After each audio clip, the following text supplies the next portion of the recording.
नमो भगवते वासुदेवाय। नारायणं नमस्कृत्य नरं चैव नरोत्तमं देवीं सरस्वतीं व्यासं ततो जयमुदीरयेत्। मूकं करोति वाचालं पङ्गुलं गयते गिरिं यत्कृपातमहं वन्दे परमानन्दमाधवं। निगमकल्पतरुगलितं फलं सुखामुखाद्रवतसंयुतं पिबत भागवतं रसमालयं मुहुरः रसिको भुवि भावुकः। द्वितीय स्कंद अष्टम अध्याय। ए देहे जीव परमर संबंध अछि कि प्रकार। नानादि पुराणर अर्थ अष्टमे पुच्छे परीक्षित।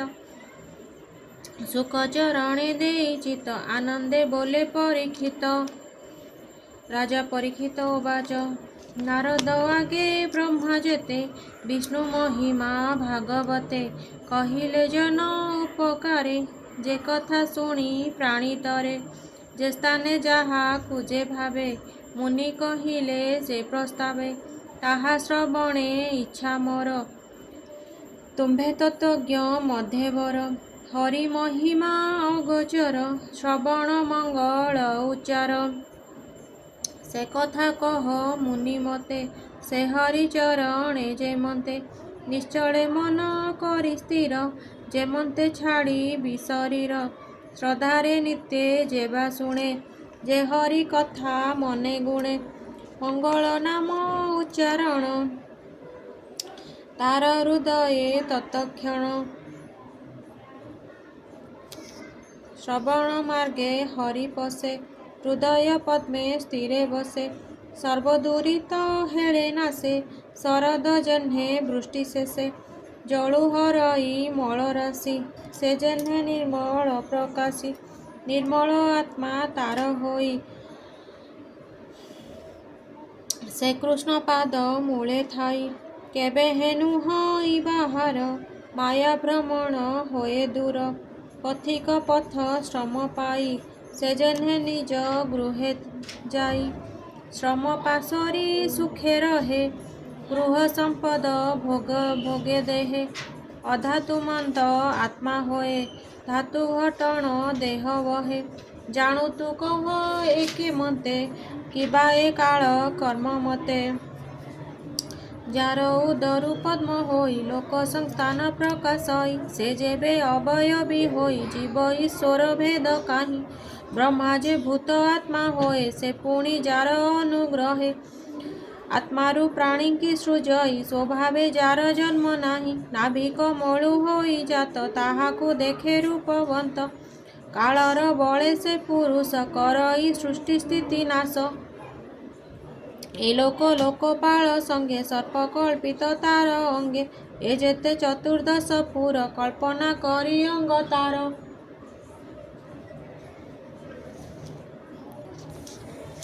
ए जेते चतुर्दश पुर कल्पना करी अंग तार ए भावे शुणिली जे मुहि एबे तुम्भंकु पचारई कल्प विकल्प यथा काले जे से ब्रह्म करे अवहेळे सृष्टि पालन संहारण भूत भविष्य वर्तमान कालर ठारु ए जे मते आयु प्रमाण कार केते कालर जेबा अनुगति अल्प बहुत संख्या स्थिति कर्मर गति अबाजेते जेहेतु प्रकाश जे मन्ते गुणंक परिणामे केबा वेदा देवादि रूप इच्छे जेबा कि कर्म करी जहि तहि कि भावे जीव ता बुझई भूमि पाताल दश दिश जे रूपे संभवे आकाश गृह नक्षत्र महिधर नदी समुद्र दीपसार पार एथि आश्रित जंतु जेते ब्रह्मांड प्रमाण बाकेते महांत जन आचरण जे बन्ह विभाग आश्रम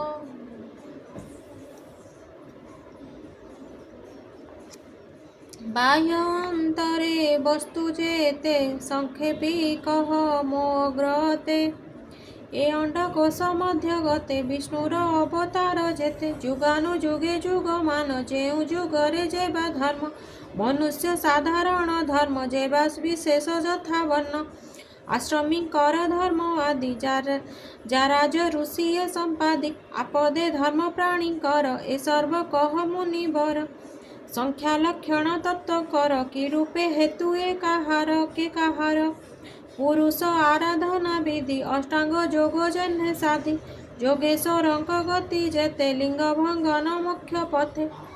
जे धर्म वेद उपवेदे पुराण इतिहास बादे सर्वभूतंक जे संभव विक्रम संक्रम प्रस्ताव जे इष्ट वैदिक कर्म जे अबा स्मार्त कर्म धर्म जे विधि यज्ञ जलदाने जे कर्म त्रिवर्ग साधने जे रूपे जीव संभवंती जे रूपे पाषाण्ड हुअंती आत्मार बद्ध मुख्य दोई जे बा स्वरूपे जन्हे होई से आत्मतंत्र भावग्राही आत्ममाया रे से क्रीडई से माया विसर्जी जे मते प्रलय रहे साक्षी मते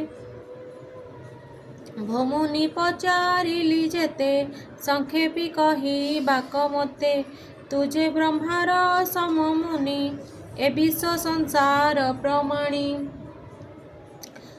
पूर्व पुरुषे जहा चिंती अपरे तापा मात्र जानती आहार हीने मोर प्राण केबे हे नही बमलिन तुम्भ बदनु हरिरस पिबन्ते मन हेबतोष सुतवाच एमन्ते परीक्षित बाणी हरसे सुख मुनि शुणी मुनिजनक सभा मध्ये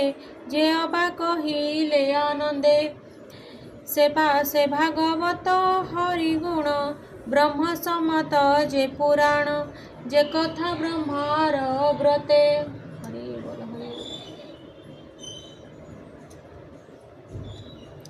जे ब्रह्मकल्प उपगते एकांत कहिले मुरारी विश्व संसारे दया करी पांडव श्रेष्ठ परीक्षित जे प्रश्न कले कौकत से कथा आदि मध्य अन्ते कहिबि तुम्भर अग्रते बोलई दास जगन्नाथ द्वितीय स्कंदे भागवत अमृतरसमय गीते सुजन जनकर हिते प्राकृत बंधे गीतवाणी शुणी संसारु तर प्राणी इति श्रीमद्भागवते महापुराणे पारमार्थ संहितायां द्वितीय स्कंदे प्रश्नविधि नाम 8 अध्यायः।